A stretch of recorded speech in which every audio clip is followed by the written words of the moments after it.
Okay, good morning. This is Senate Natural Resources and Energy, and it is Wednesday, April 29th, and we are starting this morning talking about H 928, about just the Fish and Wildlife.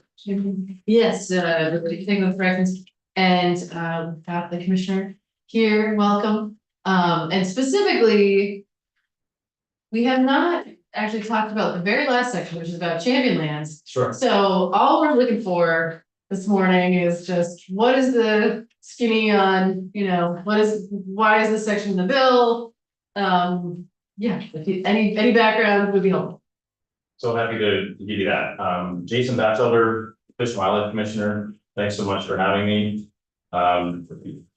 We inserted this language. So a brief history on the champion lands. There was some Sefton law from 1999 that required the department to update the comprehensive plan for the West Mountain Wildlife Management Area every 10 years. This was because this land transaction drew concern, maybe ire, from the community of leaseholders, and rightfully so. They put lifetime leases on many of these camps, at which time said leases would expire, the land would return to wildlife. Lifetime leases being 99 years, that kind of thing. Something like that. So they do expire, but just they're very long. Okay. Correct. And I could have some of that minutia in the details incorrect. Generally speaking, that's my understanding. And so the 10-year plan was put in place to make the department more present in the area. By which allaying fears, making the department present over I can't give you a great example. Because the relationship has been so amicable. The reason why we want to hold a 10-year mandate out is because all of our other state department owned lands have a 20-year management plan. We simply want to align this with a 20-year management plan. 10 years comes up so quickly, as you all know, with your election cycles, time just flies by, right? And so 10 years studying this land, coming up with a management plan every 10 years was very difficult.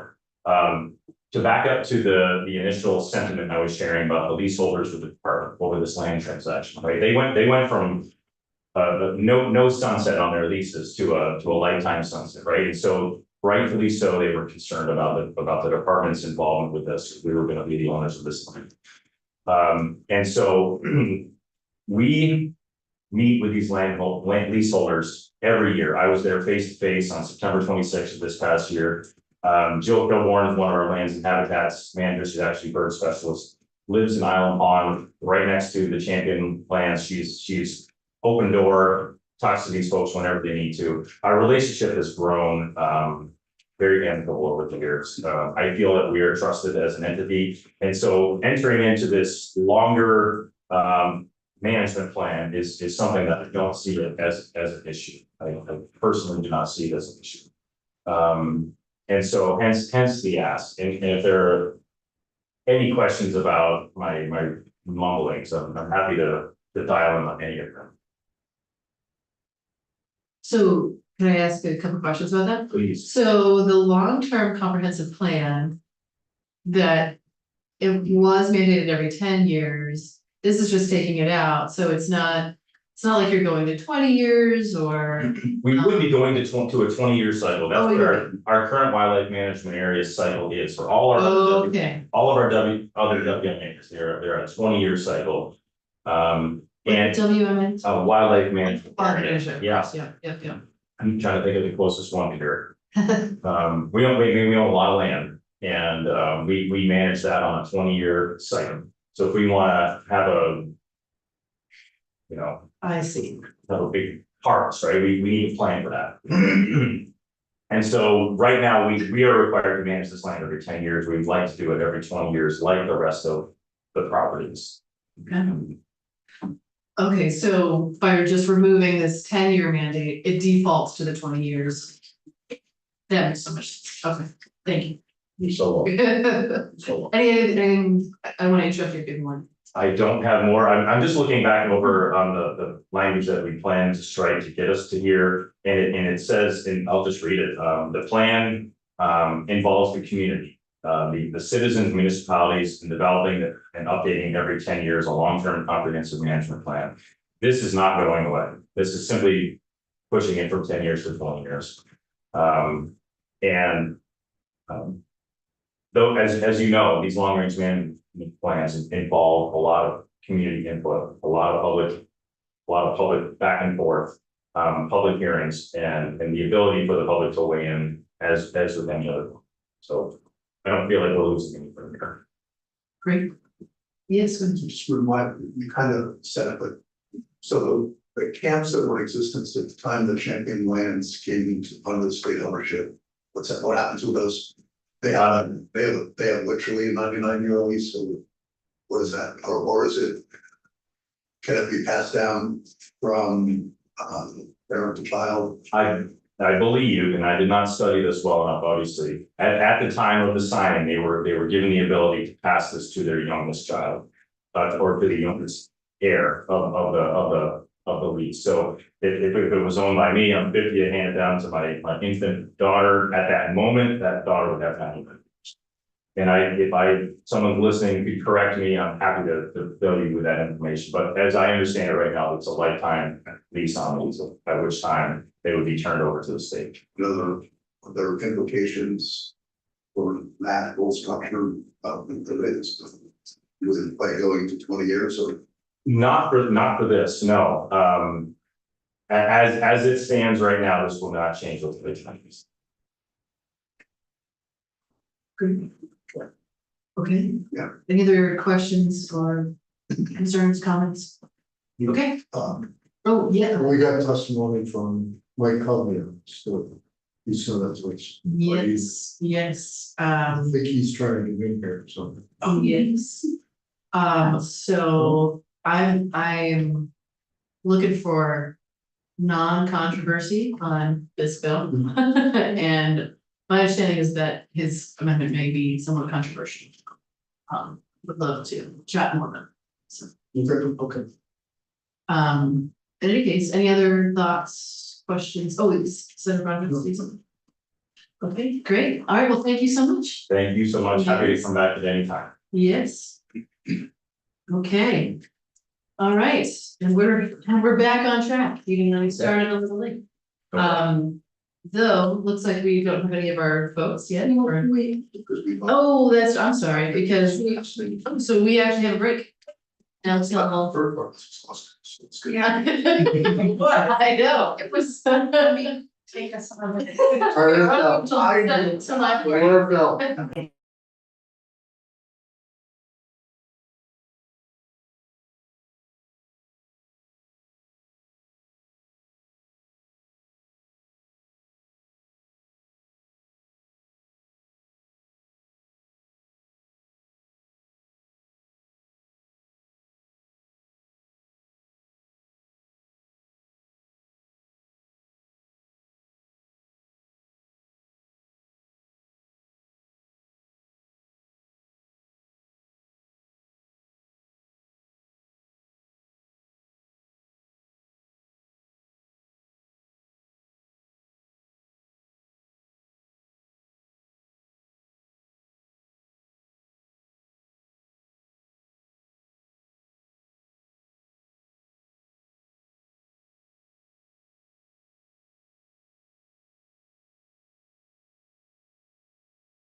Okay, good morning. This is Senate Natural Resources and Energy again, coming back from a break.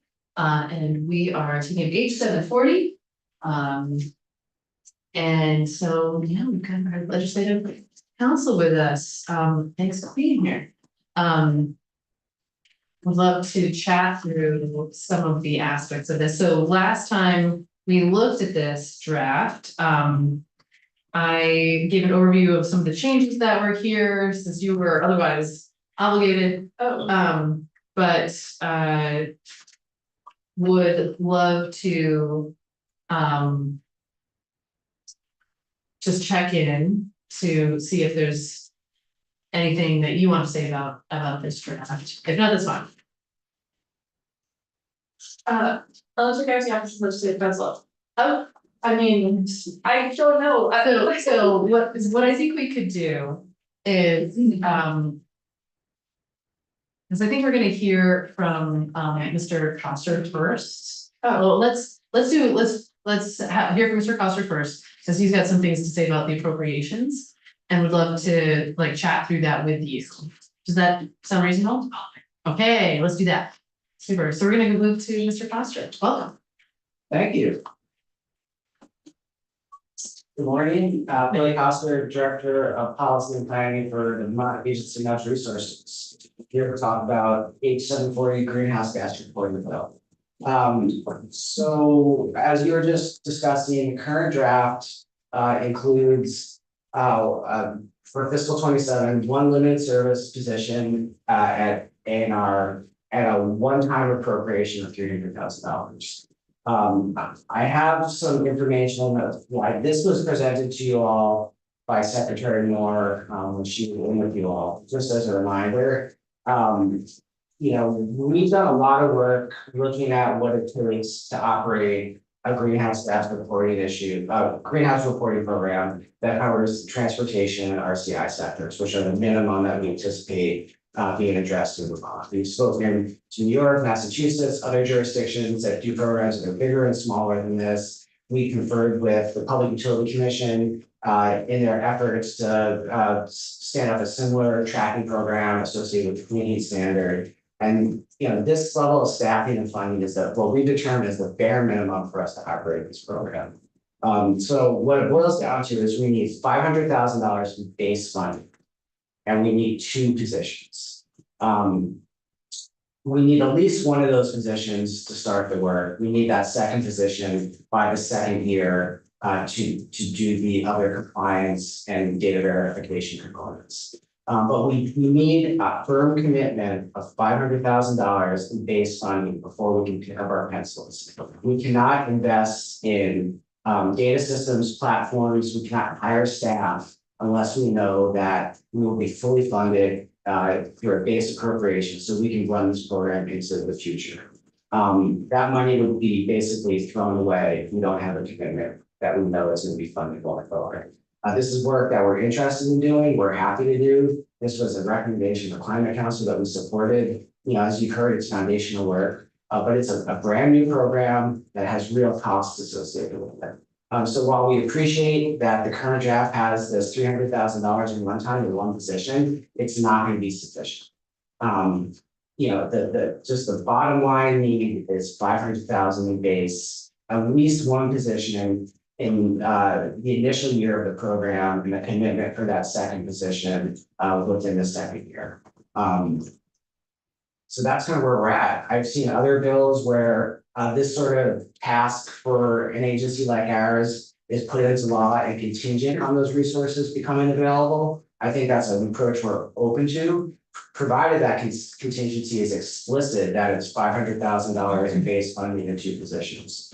You know, if you would like more information from those other states that I referred to, certainly happy to provide that. But that's kind of where we're at this kind of late phase of the session. So happy to take any questions. Yeah, so just to chat through that, so base funding, Yes. two positions. Yes. But the second position is really in year two, right? Because the first year is stand it up and one person to sort of get it going. So the long term, the steady state is two positions. Correct. Yeah, so thinking about like how we structure that, because if we were able to get the 200, additional, put it into the base, the FY 27 would just be one position, but the intent would be two in the long term. Is that roughly accurate? That's not our preference. I think if that's your proposal, that's something we would consider. We would not start work until the full $500,000 was appropriated. But that's I guess what I'm asking about is the positions, that aspect. That's certainly something I can take back to the secretary. I think if there was $500,000 in base appropriated in one position with the intent to provide that second position in year two, I think that's a discussion I could bring back to my secretary. Okay, so the intent to have a second position, in year two, and one for now, but 500 total in base. Right, and I just also want to clarify, as you see on this document, the initial fiscal 27 ask was $800,000. So it's 500,000 for the two positions and ongoing maintenance of the program, and then an additional $300,000 to build that initial tool. By accepting 500,000 in fiscal 27 and just hiring one position, we would use the balance of that 500,000 for that first year startup investments. We're removing the need for that additional 300,000, so reducing the overall ask from 800 to 500. But we do need that 500 to be all base. And just to clarify, so the platform itself, you think it is gonna be 300? Yes, that's based on the estimates we've gotten from other states. Okay.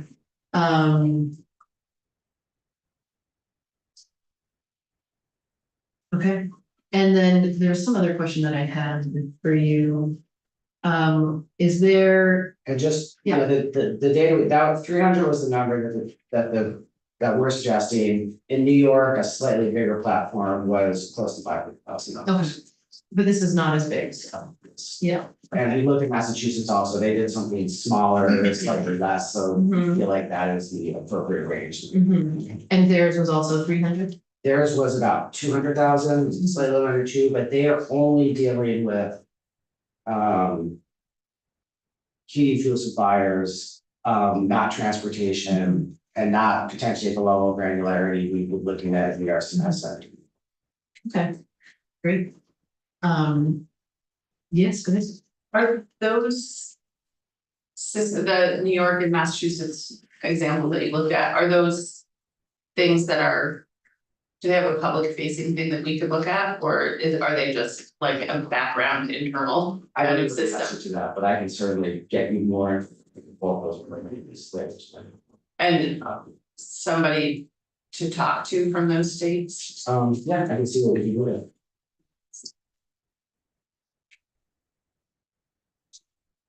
Yeah, that would be great. Helpful to hear their experience with doing this. That's-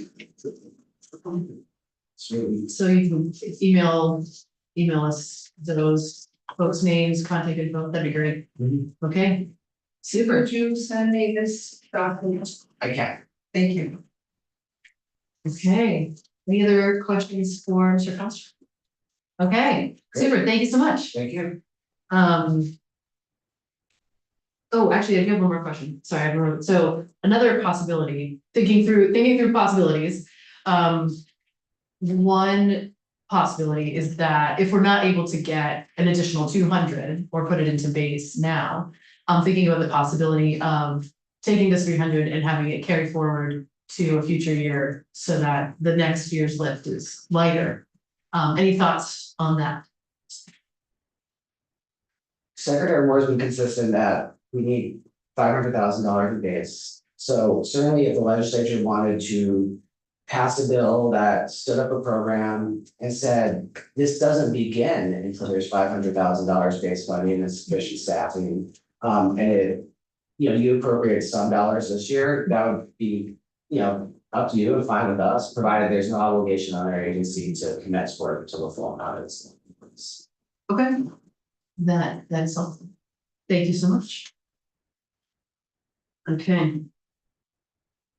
Great, thank you. All right, and then we're gonna go to, actually, can I'll go to Ellen next, is that okay? Can I, because I have a question for you. If you, yes. Okay, yeah.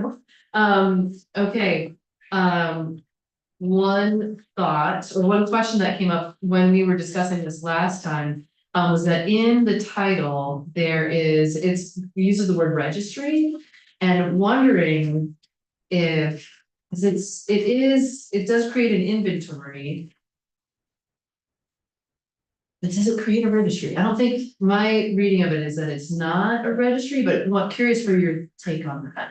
So it's referring to the section of ten. Oh, In okay, section 582 related to the greenhouse gas inventory and registry, it's rules related to that program. okay, The bill has other things in here that no longer directly relate to the title, you can Okay. change the title.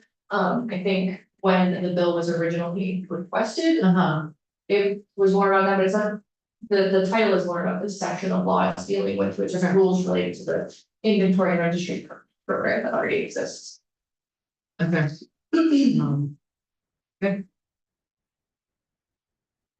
And you can change titles. Okay. That is good to know,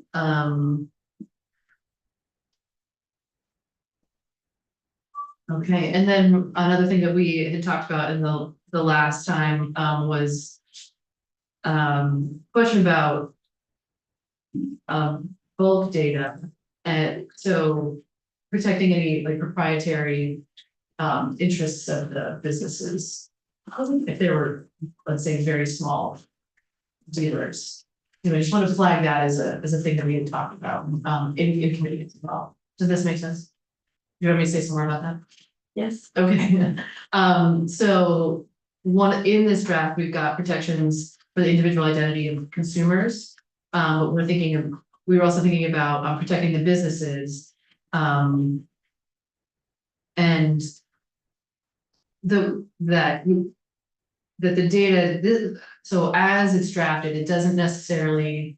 Like who the data is coming from is not a part of this, is not. That's protected, like who it's coming from is not, it's not identified by supplier. The bill is not that specific, it's much more high level. Okay, If you'd like to go into that. okay, so we could say, not identifying. At least the public facing data would not identify where it came from.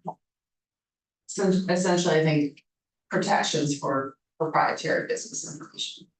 Sure, I mean, if you think it's not covered, it's very short, so if you'd like to build an additional detail, you can. Yeah, okay, that is helpful, that's something I think you might be interested. It does seem like. You could do another paragraph really about protection of consumer information and proprietary business information that has to be built into for public, like that would be public information. Yes, you can add. Yeah, this up, yeah, so- yeah, that makes sense, yeah, that sounds good. Okay. Great. Okay, anything else we want to talk about with drafting at the moment? Okay, great. No, I didn't do the walkthrough of those bills, so I don't know if you had any other questions, but I guess. I think you could think about is the language that's currently in the appropriation section, I don't know where you're going, but you may want to distinguish specifically what the appropriation is for. Oh, yeah, okay, Because right now it doesn't. It doesn't specifically say that the $300,000 is for the position that's being created. yeah, So you may want to change the appropriation language mhm, because. If this bill goes to appropriations, they have to pass, when. And if the position is included, it's $300,000. yeah, that's fair. Based on the conversation we just had, at least I'd be interested in. Creating language that, similar to what we talked about, understanding that there's a need for 500. And that it's in base.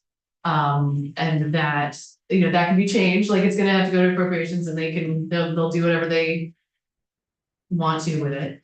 But I'm interested in the contingency language, and I'm interested in, What was the contingency language? oh, that the obligation to do the work isn't triggered until, Unless they got money. unless they have money to do it. And then, happy to have the conversation with the committee, but also interested in this potential like carry forward language as well. But again, we can talk about it. The bill is passed by the House by contingency. And when we did that, it didn't, I'm trying to recall, but it didn't have a number associated with it, correct? Correct. Yeah, so I wonder if we need to have the number baked into the bill, or if it's just understood that this is the amount that it's necessary. That's something that we could, I wonder if you have any comments on that, Mr. Foster? Certainly, we feel strongly that there needs to be an explicit amount in there so that our work is only triggered when that amount says. So, You know, because without that, you can put a dollar towards this, in theory, it would be funded, and right. that's not gonna work. So Mhm. Okay.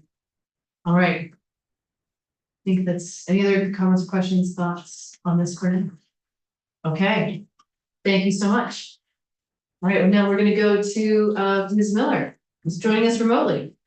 Welcome. Thank you, and thanks for opportunity to zoom in and the opportunity to testify this morning. And I'm going to zoom back out for a minute. I know the funding is this absolutely critical component of doing this work, and we're supportive of you all finding the funding, but I just want to sort of underscore why we think that this bill is so important. So for the record, I'm Johanna Miller, I lead the Energy and Climate Program at the Vermont Natural Resources Council. And I just wanted to offer my testimony based on two particular perspectives that we have. So I think I've mentioned before, we've been in your committee, that one of the core roles that we play is helping to support and coordinate the state network of town energy committees across Vermont. As you probably know, there are about 120 of these mostly municipally appointed all volunteer groups. And so my team has worked closely with these communities all over the states on projects and programs and planning efforts that they are working on to help their communities and all the people in them reduce energy costs and consumption. So I'm going to speak from that perspective briefly. I'm also one of the 23 appointed members of the Climate Council. As you've heard many times now, that this program, Standing Up Greenhouse Gas Emissions Reporting Program, was one of the top priorities identified as a cornerstone to, again, planning, policy making, good program design that delivers cost savings and other beneficial outcomes. So it's really foundational. And again, as you talk about the hard work of finding funding in this moment, in this challenging fiscal environment, just want to underscore how core we see this program being to good work, essential work moving forward. So hoping that the funds can be found to do this foundational work. So again, just underscoring why 740 and this new program would be so important to supporting good energy planning, local, regional, and state planning. Again, you've heard a little bit about this, but we have worked very closely with Regional Planning Commission, energy committee leaders, again, largely the town energy committees, on a really wide array of projects, plans, programs. And these groups have been and will continue to be critical partners in helping the state and municipalities, as well as Vermont households and businesses, save energy, save money, reduce reliance on imported fossil fuels. And we've asked regions in particular, with playing a partnership role in that work. And we've also made it pretty difficult for them to do so well when it comes to reducing heating and transportation costs and consumption in particular, because they lack the foundational data that this bill aims to get. So as you know well, through the Act 174 process, the enhanced energy planning process, Vermont has obligated regions. So we've required them and enabled municipalities to do enhanced energy planning, charging those regions with outlining how they plan to do their part to deploy renewable resources, cut energy use, reduce costs, and more. But when it comes to heating and transportation, where the lion's share of our energy costs and climate pollution comes from, regions, and then by extension, towns, have been relying on estimates, assumptions, educated guesses, aggregated modeled data. You heard that, I think, from the Regional Planning Commission folks, and that is something I have heard and have heard a lot of concern and consternation from communities that we've asked them to be partners with the state on planning, program design, project implementation, but we have made it fundamentally very difficult for them to do so. So again, you heard that from Ann Janda and Harry Falconer recently, planners who work closely with communities on energy planning and more, that they're relying on modeled numbers and estimates, except of course for what Ms. Janda was saying when she can lean into the Vermont gas systems, a regulated utility who can offer and does so of their own generous spirit, more concrete data to support them in doing better planning, which is delivering better energy saving, cost saving results. So for the rest of the state, a lot of the heating and transportation data it's a snapshot in time. It's based on assumptions and estimates. And so what this bill, would be doing better for these partners in the state and Vermonters as a whole by providing more concrete, actual data. So we would help regions and again, by extension, towns move beyond assumptions and estimated guesses and estimates, get more clarity on the types and amounts of heating and transportation fuels that communities are using. So, and again, this is really important to design better programs, better plans that actually cut costs and climate pollution. And in this moment in time, as you all are well aware, as we are at the, whims of a global fossil fuel commodity market, this is more important than ever to get a grip on, how much fuels we're using and how we can better support all Vermonters and reducing our reliance on those fuels by delivering better program policy design and plans that strategically make good use of limited resources. So we can do this work better with better data. And we have done that. We've done that in the electric sector because we have obligated our electric utilities and created an efficiency utilities to support Vermonters in cutting energy consumption, cutting costs with our electric sector. We have obligated our distribution utilities to help their customers cut fossil fuel consumption. And that innovation has helped reduce costs in the electric sector for all Vermonters across the board. So fundamentally, data is really essential to doing better work in service of Vermonters in cutting costs and cutting energy consumption and on climate. And when it comes to climate action in this moment, as you are also increasingly aware, you also well aware, I'm sure, the federal government has abdicated our commitment to tackling climate change. The onus is now on the states. And thankfully, in Vermont, because getting off of fossil fuels is good for our economy and good for saving money, we got an opportunity to do that. And good data will be fundamental to that, which is why, again, underscoring that this was a top recommendation of the Climate Council. You probably remember in December of 2025, the Agency of Natural Resources Climate Action Office submitted a memo to the General Assembly underscoring that the importance of this program and just quoting one of the top priorities of the Climate Action Plan, we strongly support it. The reporting program is foundational for future policy, regulatory, and planning.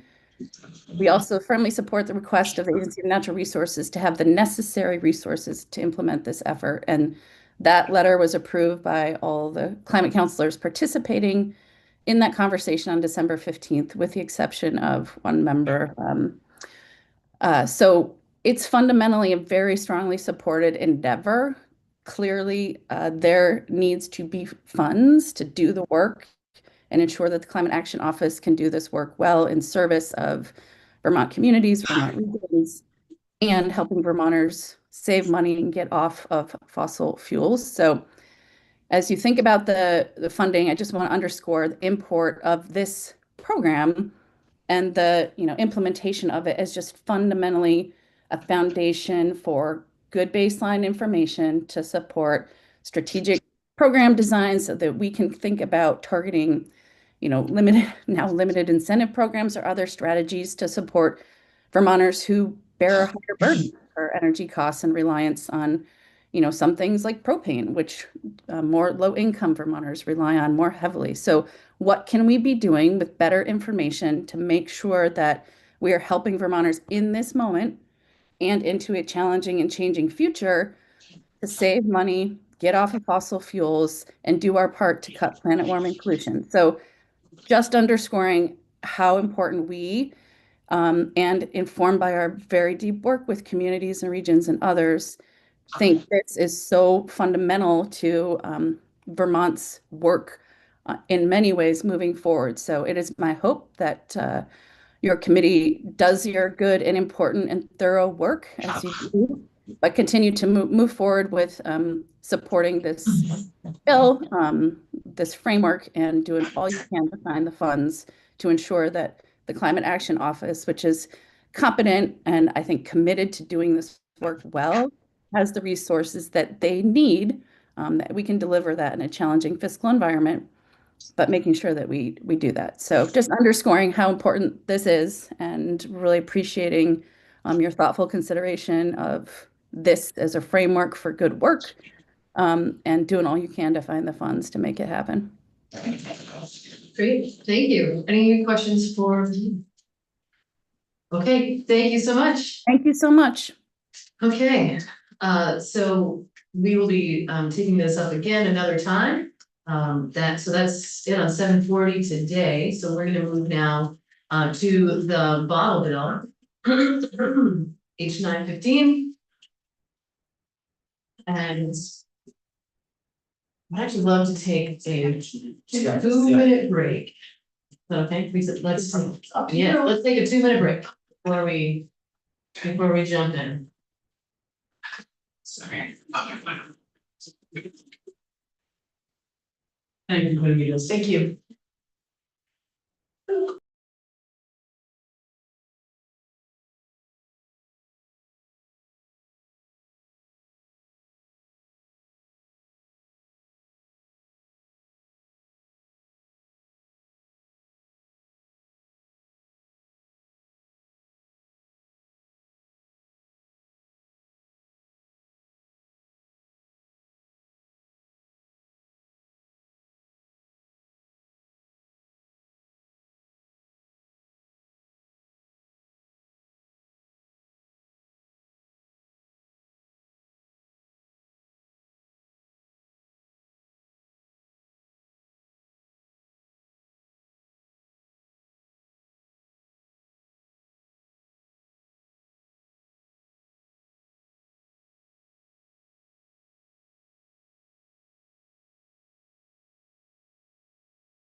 We're live.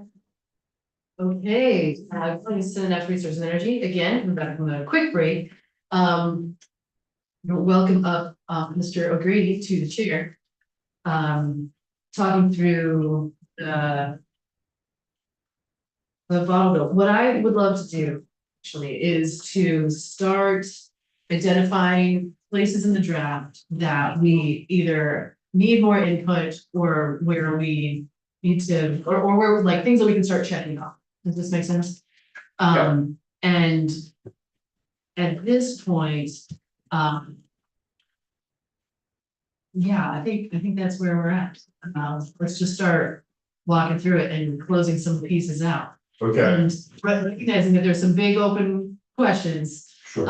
Yes, So from the beginning, section 1, walking through. yes. Okay. Let's And do just 10,000 foot level. Yes. So you wanna get Mhm. more. Let's do that, and then Yeah. there may be, I just want to, as an open invitation, I recognize that there may be some folks who have things to say. From the sidelines, and that's okay, just raise your hand. Let me know if you have things you want to say as we go. Yes, What do we identify as big open issues as we're working through this? well, the big open, there's really two open issues in my mind. One is, what are we doing about the handling fee in the short term? And the second thing is, what are we doing about the negotiation that happens with the PRO? I think that's it. I feel like those are the two big questions. Does that sound about right? I think so. Others? Okay. Yeah. But if we can start checking some stuff off, Yep. I think that would be helpful. And then we can narrow our discussion to the pieces that remain. Okay, Okay. Yeah. So first section is 1521, page 1, it's the definition section. The big definition change here, I believe, is fair compensation, page 2. Compensation from the producer and responsibility organization for the point of, it had previously said point of collection. There are a couple of changes like that throughout the draft. A point of redemption, an amount that covers the point of redemption's reasonable cost of operating redemption services and a reasonable rate of return. so we had talked about that language a little bit. I'm happy with reasonable costs and reasonable rate of return. Other thoughts? Yeah, I have been like trying to figure out the different. Making sure I love that, but I've also come around to thinking, oh, I have a better idea. Yeah. Yeah. So we're just walking through the bill, Okay, identifying like what are the big open questions, and we've talked that there's two, okay, handling fee, and what do you do about the negotiation, we're otherwise trying to like close out pieces of. perfect, awesome, game. Awesome. What page Okay, we're on this We're on page two. page 2, We Oh, made it so just far. started, okay, awesome. definition of fair compensation, looking at that and whether or not people want to check off. I was just saying, I'm happy with that, It's fine. yeah, It's fine. okay. Okay, should I move on? And Pardon? plus reasonable rate of return, isn't it and an additive? Yes. Okay, just checking. Yeah. Plus, Then. There's a few more definitions, but I don't think any of them are controversial, and some of them are just being reorganized. mhm, Then you come to page 4, going on to page 5, this is the deposit and the handling fee. Deposit remains 5 cents. Striking not less than. And then on page 5. Clarifying that it's the deposit initiator that pays the handling fee, increasing. The handling fee for commingled from 3 1/2 to 4 1/2 cents per container. And then increasing the handling fee for non-commingled from 4 to 5. And then clarifying beginning March 1, 2029. Retailer or person operating redemption center shall be reimbursed. By the PRO under the fair compensation requirements of the plan. So does that replace the handling fees? It does, but you remember that in the fair compensation provision in the plan, you have set a floor. Oh, right, okay. So.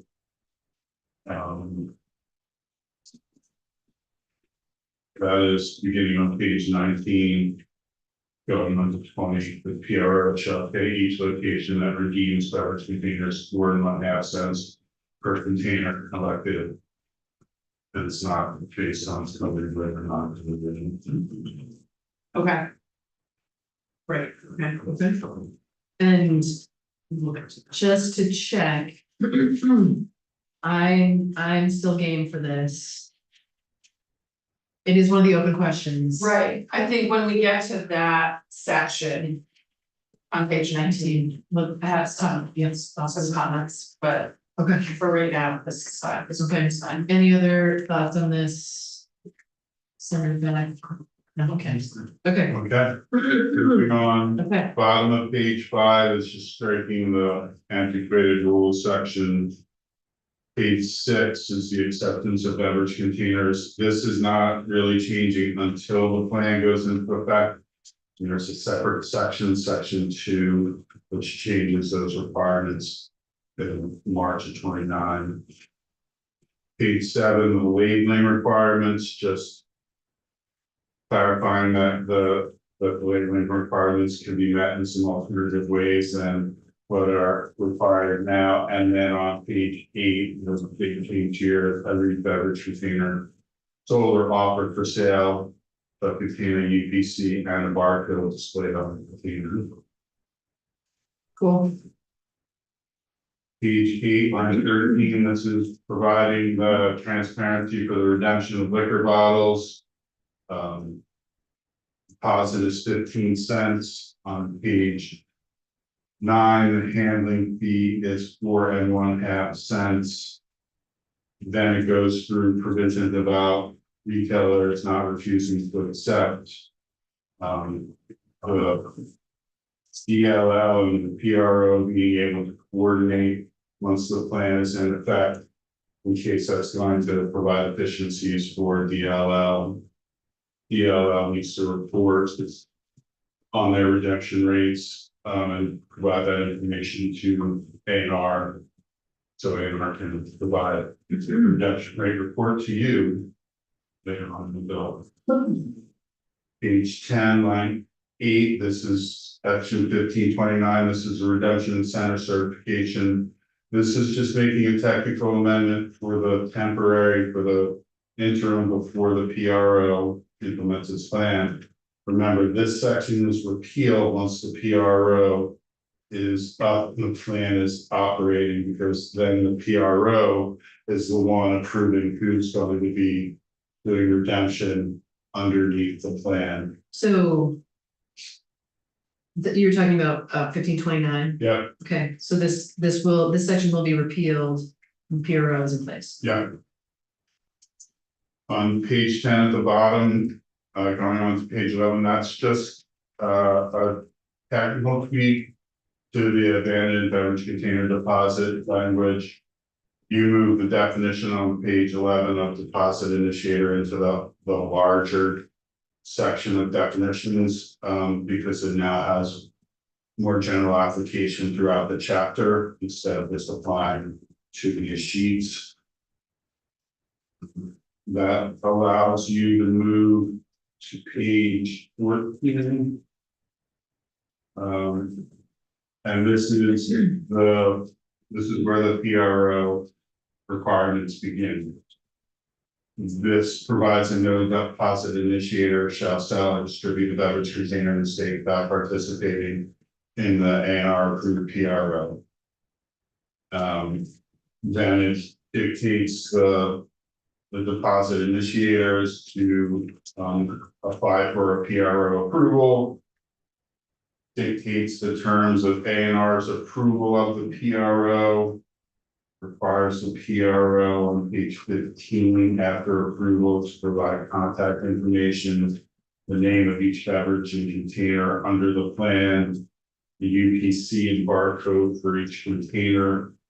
Then page 15 Line 16, this subsection was one of the more recent changes, clarifying that the PRO may charge its participants a fee to pay for the cost of the PRO.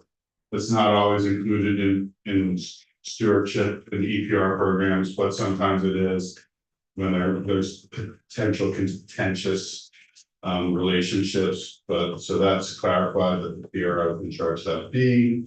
Wait, what is it? I'm sorry. Page 15, going on page 16, the PRO may charge fees to deposit initiators and cover the costs of administration and implementation of the chapter. Deposit initiators shall pay all fees required by the PRO, and provide any data required by the PRO. If the deposit initiator fails to meet these requirements, the PRO may remove it from the PRO. Okay, and then deposit initiators are the, Manufacturers and distributors. Okay. So, are you using deposit initiator because there was a couple of different distribution models where it was unclear who was the manufacturer, who was the distributor, so. It's now the first person to collect the deposit initiator, they are the ones that are subject to it. okay, That is normally the distributor, but it's small. It can be a manufacturer, especially a manufacturer that's small, that's selling direct. But we're code against that. Well, I mean, Coke has that huge, Was the manufacturer that? right, and they have the, Long-term evidence. right. Yeah. Page 16, line 3, if PRO fails to implement the requirements. ANR may dissolve the PRO, page 16, line 7, this is where the PRO, if the PRO fails or if the secretary revokes, the secretary may administer their own plan, charge the cost of the plan to the deposit initiators plus a 10% of the plan's total cost. So I'm gonna pause here, so unless you want to. I was just gonna say, you had a question about this for ANR, about whether 10% is sufficient. Yes, so I would love to check in with Mr. Chapman. I don't know if you have any comments on this. We did hear that some places have up to treble damages, sort of, so to speak. I mean, I don't think this is the type of situation that would warrant treble damages. Fair enough. I mean. I'll be, I don't know, I guess is the answer to your question. That is what has been in the bill since its introduction. It was what the agency originally recommended, whether it is adequate is unclear. I guess the question is that sufficient to motivate folks to form their own PRO? I mean, your alternative is, and it may be just as motivating, is to get rid of this so that there's no agency backstop. And it compels them to either do it or stop selling their product in the state. We have heard that that is motivational in other places, if they are responsible versus the state setting it up for them. And I'm guessing since this is here, your preference is for the state to set it up, unless you're. I mean, I think especially in light of the direction things are going, it probably would be better to take it home. Oh, really? Intriguing. Okay, what do you mean by in light of stuff? well, the handling. I think there's a much higher probability the state might be administering the program if there's an increased handling fee I and see. some other things. Uh-huh. Interesting. Senator Bonner's jigs up. I'm disinclined to take you out. Which would Okay. we're still a state that's noticed. Yeah, okay. I mean, one possibility is that we leave it in, it's 10%, and then if it's not sufficient, we come back and up it, but I would hate to have to do that. Well, we also could raise it. Right now. Yeah, I would say that if we're gonna leave it in, Increase it. which I understand why you would wanna leave it in center, then we should increase it just so that there's a higher penalty for not doing it. Mhm. This, I'm open. many of the, not all, some of them are small, but many of them are really big. Big corporate actors that 10% they're not gonna care about, and that's so little. Yeah. That they might not care about selling their privileges here as much. So. What is it, I mean, at this point. We're looking at a different number, I say you know, moment. you say leave it. Interesting, Senator Ben? Reading through it here for the third time. Yeah.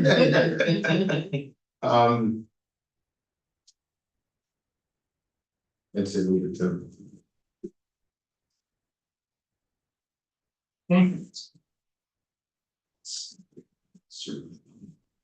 Okay.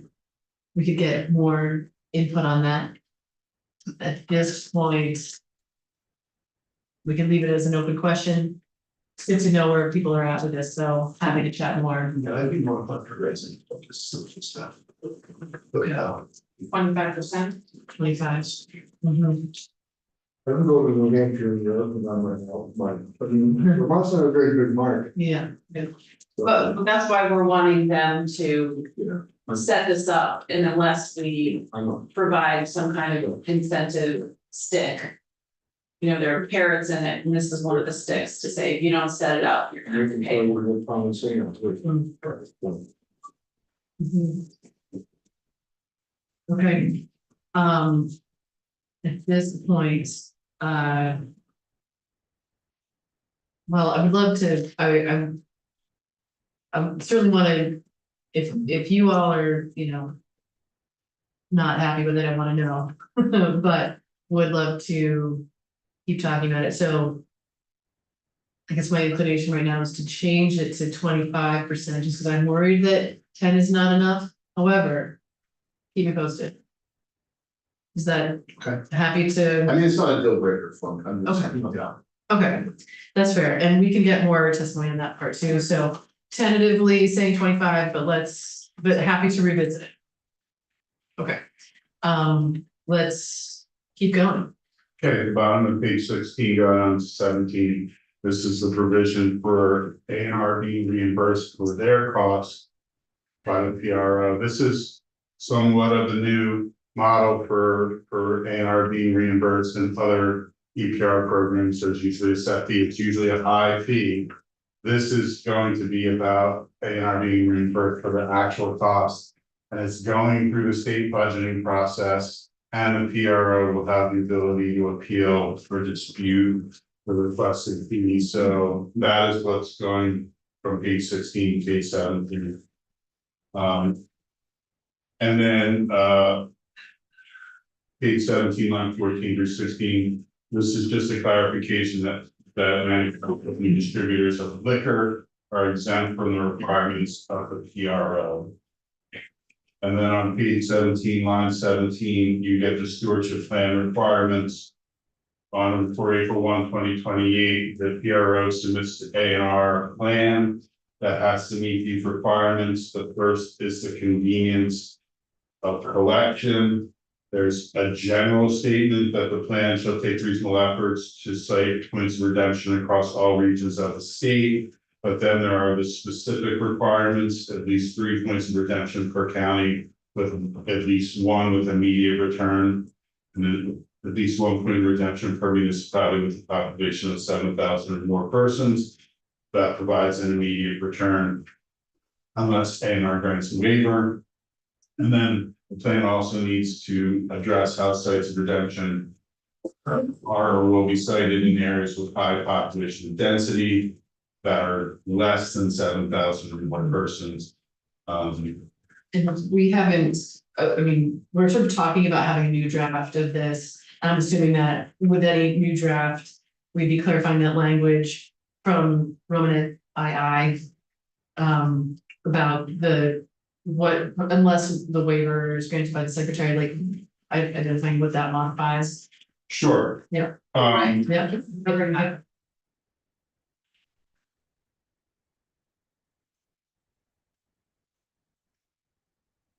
okay. Okay. Want to get through sort of this next couple of pages and then we're gonna go to J. Paul. Yes. On page 18, line 16, the PRO may propose to remove retail redemption locations when the area is adequately served by other points of redemption. ANR has to approve that reduction. And then ANR may also require additional points of redemption and convenience necessary. They cannot, page 19, line 15 of PRO, would not use single feed reverse or mobile points of redemption in order to satisfy the convenience for the county requirement. Except where the PRO documents the population and retail density is adequately served. The PRO shall ensure the points of redemption have operational capacity. This includes training, providing reasonable time for pickup, providing pickup or collection for point of redemption in a reasonable period of time. And then you get to the fair operation and compensation requirements. The plan shall describe how all locations that are deemed containers are fairly compensated. Provided that the PRO shall take each location that are deemed container 4 1/2 cents per container collected unless the PRO negotiates a separate compensation agreement with the location that contains better container. So that negotiation compensation agreement, that could allow for less than 4 1/2 cents or more than 4 1/2 cents. But that will be part of the negotiation between the PRO and the centers. Wait, I'm sorry. I just want to say that again. So page 20. Yeah. There's going to be a location that redemption location shall be compensated 4 1/2 cents per container collected. Unless the PRO negotiates a separate compensation agreement with the location. Now that compensation, that negotiated compensation agreement, it can be higher than 4 1/2 cents per container, it could be less than 4. But if there is no limit on which way that negotiation Okay, goes. so it's not strictly speaking a floor. Well, it's a floor unless negotiated agreement. So practically, it's a floor, but not according to statute. Right, just whatever is negotiated supersedes that. Yeah. Okay, and are we at the point where you have some comments? Well, I just, I'm sensitive to Matt Chapman's concerns about this. And I also want to make sure that our redemption centers are fairly compensated, and so I'm wondering, the way this works is that there's a plan and there's a period of. Essentially, there's an initial period and then is it renewed every few years? Yes, the plan is a 5-year term. Yeah, okay, that's what I thought. So I'm wondering if like this could be for the first 5 years. So in the first 5-year plan, we have this essential floor. And then for the second 5-year plan, it's once everybody's kind of in it and the system is set up, then we allow for more like free form negotiation or whatever. I don't know, I'm just trying to find a. Yeah, I appreciate it. And I'm not sure how that would work, or if that would, Mhm. I don't know. Well, I am hearing about that. I guess, yes, Mr. Chair. I'll try to be brief here. Just so I understand this correctly, if it's 4 1/2 cents, unless you engage with the PRO and you want to negotiate with them about bringing in a piece of equipment that might make you more efficient, and then you can negotiate with them. Is that how this is set up right now? I think it's even broader than that. You don't have to be negotiating them just to get a piece of equipment. That could be a part of it, doesn't have to be. Yeah. Is that accurate? Yes, I think the equipment and the handling fee or the compensation is gonna be separate. Or potentially intertwined, for example, if you're not going to get equipment, but you are such a large location that, and you wanna further maximize your collection, you could negotiate with the PRO to reduce your fee by 0.5 cent. And then it'll make it more valuable for the PRO to use you as a redemption center, and potentially more containers will come through your redemption center, so you will make more money. Mm. But if you wanted to say, the PRO said, hey, we want to use the US Redemption Center, but we want to reduce your costs. Here's this piece of equipment. If you take this piece of equipment, we will pay you 5 cents per container. Your cost overall may go down when everything balances out. And you know, there's variations that are there. And I'm just speculating, you know, how the PRO would negotiate, how they would condition the use of equipment. That's part of the plan. Mhm. Matt, can you, you're behind. It's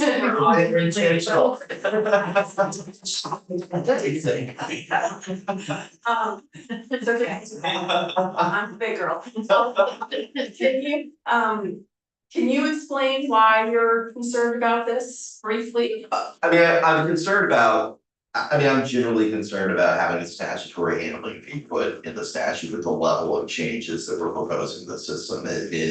It starts freezing expectations and creates this baseline in the system. So that's one part of it. Okay. I'm concerned about the sort of what does it do for investments in the number of redemption centers that we have beyond the statutory minimums.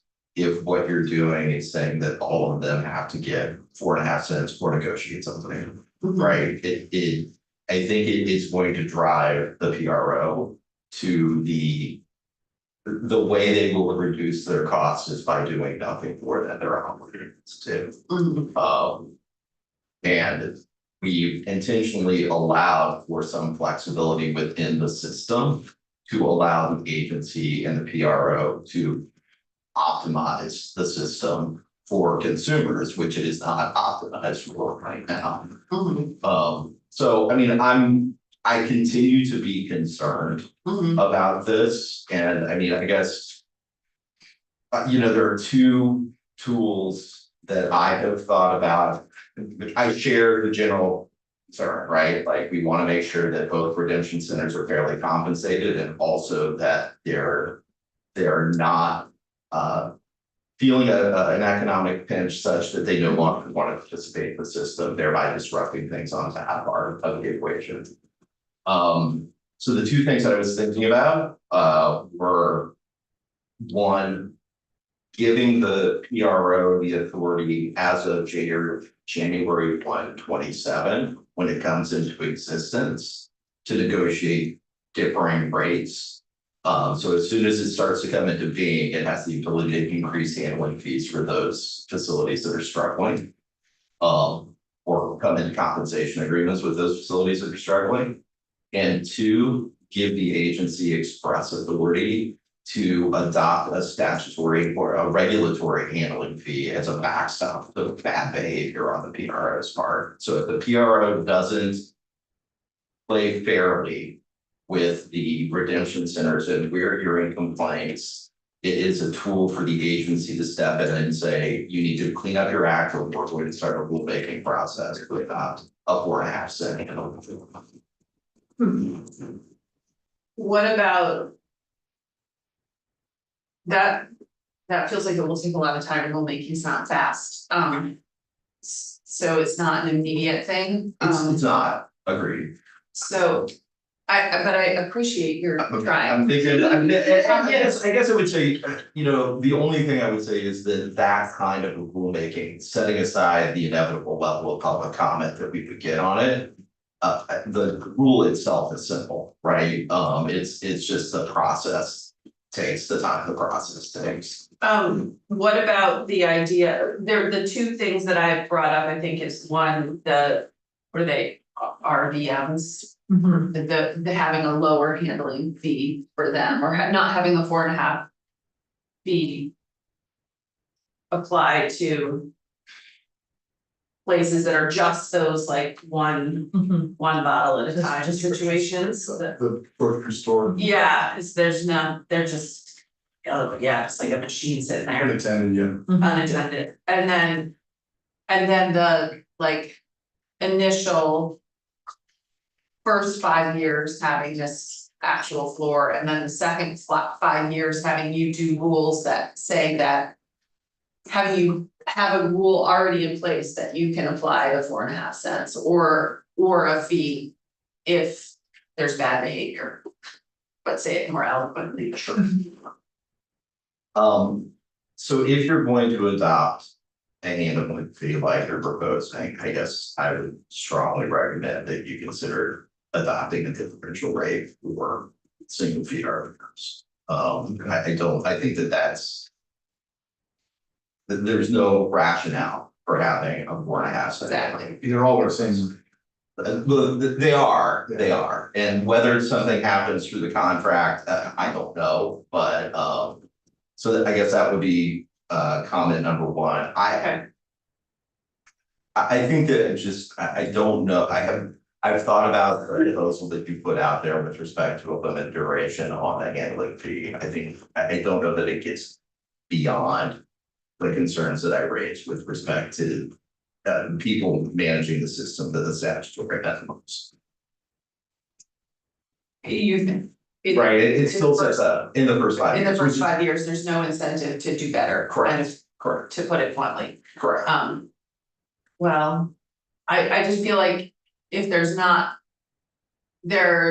incentive for these guys to stay in business if they're not getting enough money either. So it depends on who we're trying to incentivize. No, I understand. Well, I think it's an interesting idea to have a differentiated rate for an operation that's just a single RVM. I want to check with Mr. Switzer about that. Do you have opinions about this thought?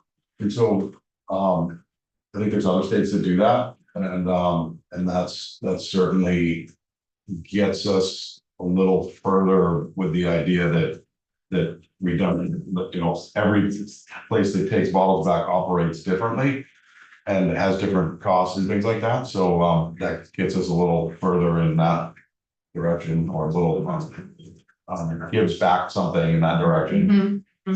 So I'm not solely for or against it, but if the idea is that there's two different rates, then it makes sense, and that they don't have the same cost. They take up 20 square feet with 2 machines as opposed to the 3,000 or 4,000 square feet that other redemption centers do. But we might. This is something I'm open to for a possible new draft, but want to check with the committee I'm fine with that, doing that. for the separate, different, for the RPMs. Yeah. Single feeder. Yes, Right, right, just, yeah. yeah. Okay, yes, Mr. Burns. For the record, Paul Burns, Beaver. I would think you may want to have some testimony about what the costs are. I mean, there's a speculation, I think, at this point about it costs less for having a single feed reverse vending machine, but why not have the benefit of some testimony about what the cost difference might be there before establishing a different rate for a handling fee there seems to make sense to me. And I would just add that, you know, Connecticut, as they're grappling with some of these issues simultaneously, they've just adopted a higher handling fee for the use of technology. And I don't know if they differentiate between single feed reverse vending machines or the larger ones that we've had some conversation about as well. But the idea there is they want to encourage technology as being a more efficient way to go for various reasons, you know, and if you use those machines, you're crushing the containers, you're spending less money for trucks that are filled with air, you know, it's a lot, there are good environmental and fiscal reasons for trying to encourage the use of that technology where you can. So all I suggest is that perhaps Mhm. some testimony about those issues might be helpful. I know we're talking about John, do I just you? want to follow up on, I think the key difference between Connecticut and here, though, is that the retention centers are responsible for purchasing technology, not the PRO. So thereby the incentive for having a higher rate for the technology going in, so giving them an incentive to purchase that technology. Again, we're putting those costs in this model onto the PRO to make those investments. Connecticut doesn't have a PRO. They do. Connecticut is not a system that I would use as a model based on where they're currently at.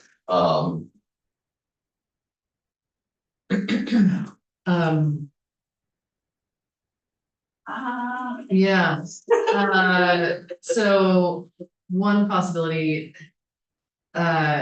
Is that we're able to take more testimony on this. I was gonna ask if you happen to have a sense of what the actual fees are. I know that there had been a study many years ago about actual fees that's dated at this point, but. Sure, I mean, I'm happy to give you the 2014. Like economic analysis the agency did on the bottom, but did a much deeper dive on retention center costs. Mhm. That's 12 years ago. I know. Oh, I know, it's Yeah. admittedly dated, right? So. It is a good report. I'm sure it is. I mean, I'm sure it could probably give us a sense of the relative costs. We could just apply inflation to it, I suppose. I suppose. It's been a kind of a lot since 2014. Yes, this is true. I guess the question is, do we want to bake that in now into a new draft? Just looking around the room, what do you think, Senator Beck? Big what? Oh, a separate fee for a single RVM.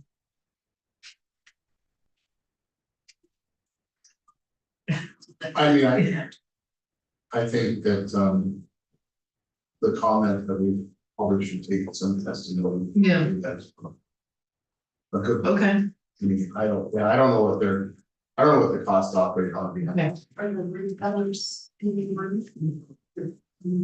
okay, okay. I don't see Maggie this morning. Yeah, that's okay, yeah. So we can see if we can get Maggie to either testify or submit something about that. And or we could take a look at that report and see what the relative fees were. Yeah,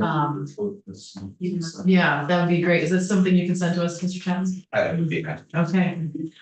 So, Yes. Matt, I'm like everybody here really sensitive what your concerns are with the store. But I'm even thinking about the fact that the fees haven't been raised in so long that they're round. So, and the question is, by going up the amount we're talking about, is just like getting some air and still, or is it actually high enough that it's a true disincentive to, and I keep thinking, how can it really be a true disincentive? If it is so underwater now and this gets maybe close to the surface. So my general understanding is there is a lot of fragility in this system. Basically is no one's making money and it's really a question of how much everyone's losing. And that it's what it will likely end up doing is passing all of these costs on to consumers, which is something we're not generally in favor of. And so I mean, again, I think that the other challenge, and I think the 2014 report kind of bears this out, is that the cost models, when you look at redemption centers, are wildly variable, right? That there are some redemption centers that are highly efficient, and there are some redemption centers that are highly inefficient. And that you're right, there hasn't been an increase. Some of them were doing quite well in 2014 based on those numbers. Some of them were completely underwater based on their cost structure. So, I mean, again, I tend to, so part of the purpose of this bill was to try and allow there to be some degree of variability amongst the universe out there without having the legislature step in or the agency step in and set it functioning for. And allowing sort of us to use basic market principles to allow to arguably, and you can argue about this sophistication, they both need each other. At the end of the day. And so to let that process work itself out. This is a different approach, one that we think has not worked well in the past. And I'm concerned it's gonna freeze us in a system that currently exists that doesn't work well for consumers. Yeah.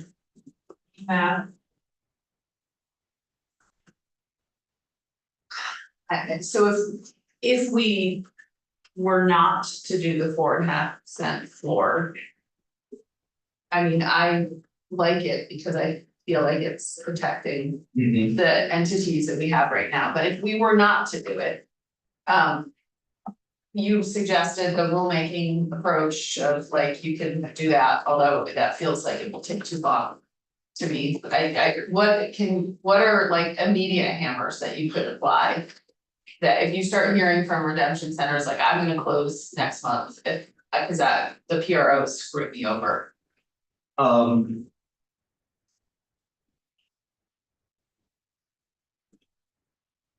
So I would need to have some conversations about what that looks like. I mean, you know, when we start getting into the fiscal levers, I have to be honest, I'm sensitive on. Fair, I mean, Right. yes, we all are. Right? There's like not enough money. There's not enough money and those decisions are made by people that are well over my head. So I mean, I guess I would say the thing that I would look at is basically the same grant program that we looked at previously that'll stabilize the market in a way that prevented them from having sort of economic impacts. Like bailouts. I just, that was pretty meaty, I think, so I'm looking for strong tea. I'm like what can you, what hammers does the agency have to make sure this works and that the PRO is operating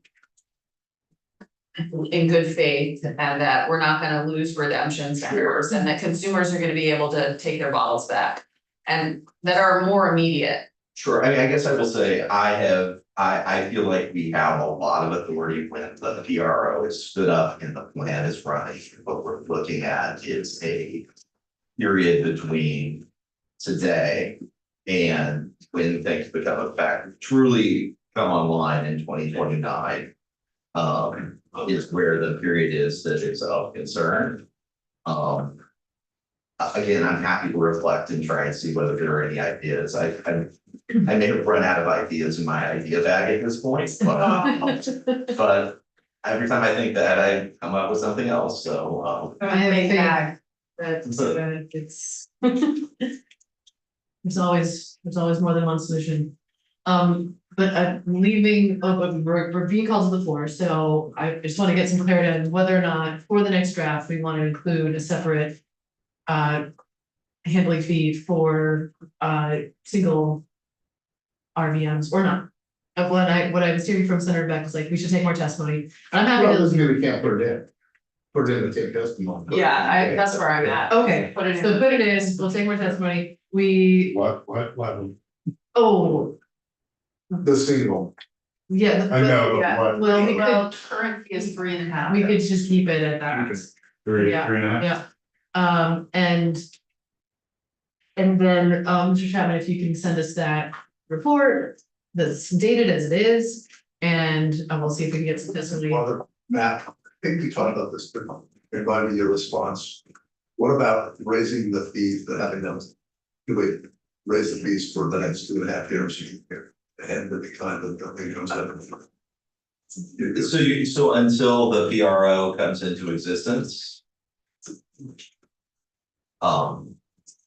I don't love it, but let me go have conversations with people and come back to you. Okay. All right, so that's where we're gonna end for the day. Thank you, everybody.